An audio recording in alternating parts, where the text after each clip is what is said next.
Yes, I'm here with our Cowboys insider, Ed Werder. And Ed, this is a bit of an interesting matchup against the Atlanta Falcons. The Falcons quarterback is now Kirk Cousins, and there is some familiarity with Captain Kirk against some of the Cowboys players and staff. Yeah, Mike Zimmer was the head coach in Minnesota for 4 years with Kirk Cousins, and Eric Kendricks, the Cowboys' middle linebacker, leading tackler, and the player on the field who takes the defensive call directly from Zimmer here in Dallas.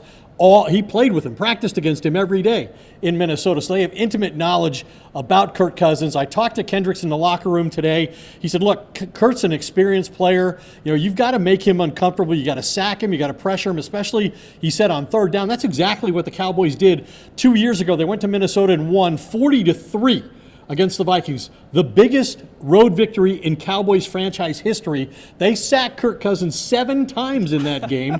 Micah Parsons started off on the first play with a strip sack.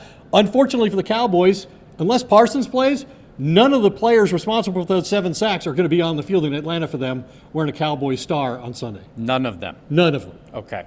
Kirk Cousins, if we've seen him at all throughout this season, if you can disrupt him in the pocket, like most quarterbacks in the NFL, but Kirk especially, I think so. If you can rattle him, you can force turnovers, you can get the ball and perhaps flip the field, which is something the Cowboys offense has needed desperately this season. Yeah, they've definitely missed all of the turnovers that the defense created under Dan Quinn. Hasn't had under Mike Zimmer because they're without so much personnel at defensive end.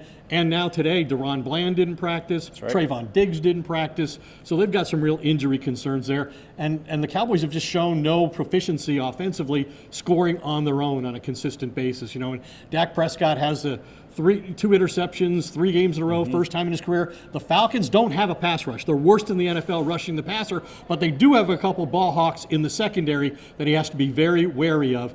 They're the worst running team in football, the Cowboys. They've never finished a season since 1960 as the worst rushing team in the entire NFL. They seem intent on establishing that this year. Dak Prescott has 1 weapon in the passing game, CeeDee Lamb, 31 targets the last 2 games. Yep. Lamb said, hey, when we play fast, we can score with anybody. That's going to be the challenge on Sunday. It has become cyclical. They haven't been able to run. They fall behind. They're forced to throw, and then they fully abandon the run. We'll see if they can improve things against the Falcons this Sunday. For our Cowboys insider, Ed Werder, I'm Jonah Jovad at the Star. Chris, we'll send it back to you.